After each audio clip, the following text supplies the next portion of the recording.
Bismillahirrahmanirrahim.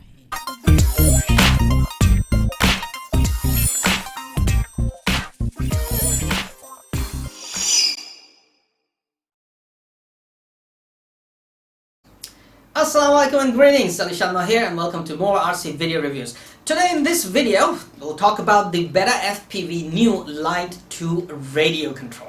Sitting right there behind me, the newest little radio control mimics the FreeSky X Lite transmitter. It's a small, but it does have some good features. So let me give you a closer look at the Lite 2 radio from BetaFPV.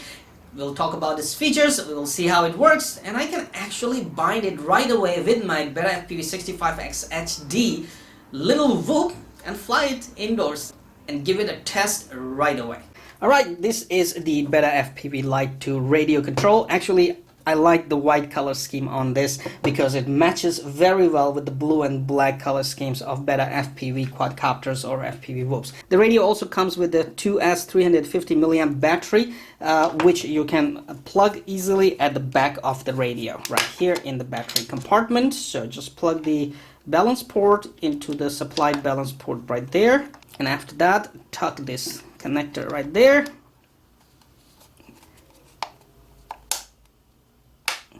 Close the lid.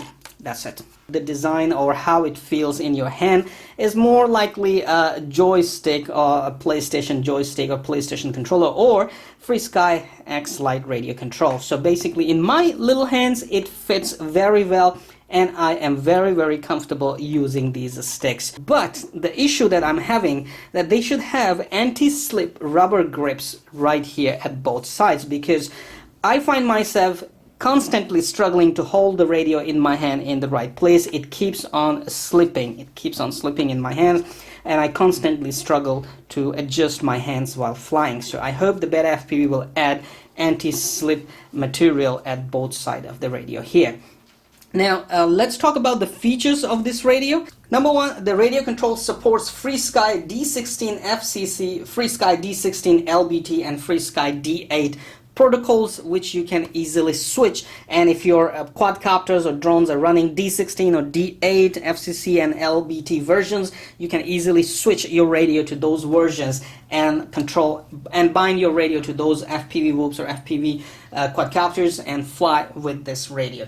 Number two, it is a HID joystick as well at the same time. Yes, you can use this radio as a joystick and connect it to your computer using a mini USB, using this mini USB port right here and a USB cable straight to your computer, and use it as a joystick to fly with the flight simulator. So you are running FPV Freerider, Drone Racing League, DRL, or other FPV simulators, real flight. This should actually work. Obviously you will have to use an OpenTX manual to find out how to configure it as a joystick, and then you can use it as a joystick directly for your simulator. And number three, it also has student radio mode. You can connect it to another radio and use it as a student radio using this jack right here. Last but not least, you don't have to remove that LiPo battery that I have shown you.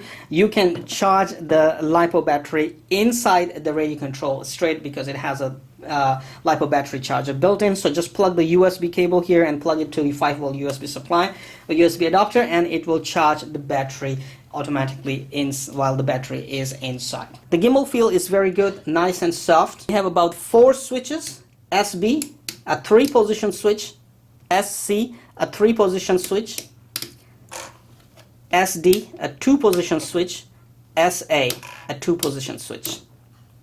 So we have 4 switches, enough to actually configure your FPV VOOPs. At the back we have a setup and bind button. Now setup is not doing anything, I tried, but bind does work, because you will use the bind button to bind the radio, to put the radio in bind mode and bind it to your FPV VOOPs and FPV quadcopters, and also you will use the bind button with the on-off switch to change the protocols, that is D16 and D8 modes. It's only 227.9 grams.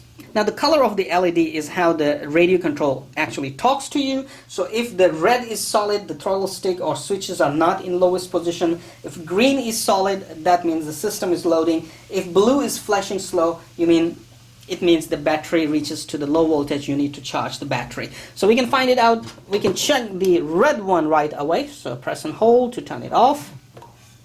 Throttle up or switch somewhere. Okay, turn it on. There you go. There was a vibration as well, so I'll put the switch down, throttle down, and it's getting ready. There you go. So blue LED solid, your radio is ready. Now to bind, it's very, very simple. Once you press the bind button, well, you will need something to press the bind buttons. Hold on, let me get some screwdriver.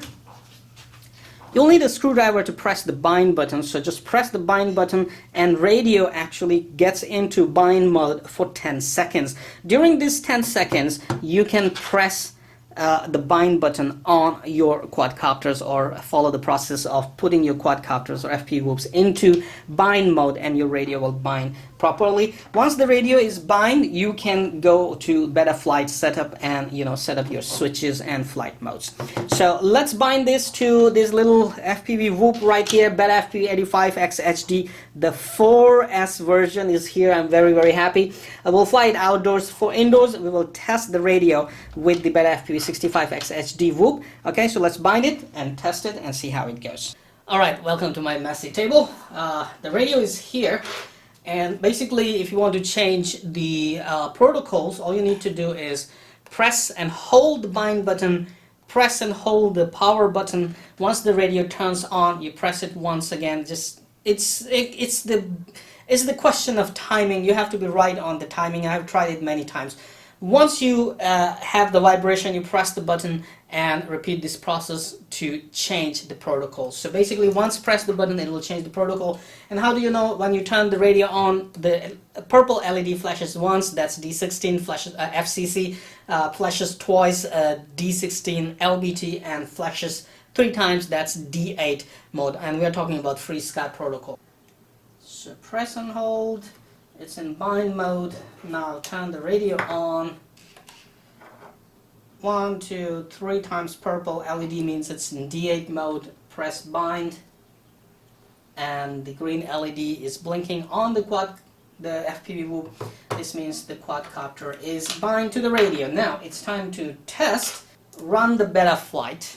Just need to test the RX is working properly with this radio.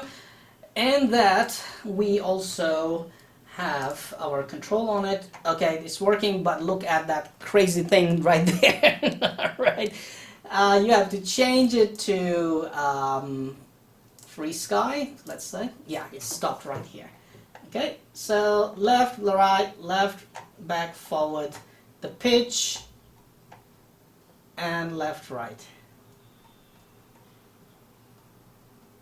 It seems like there's an expo.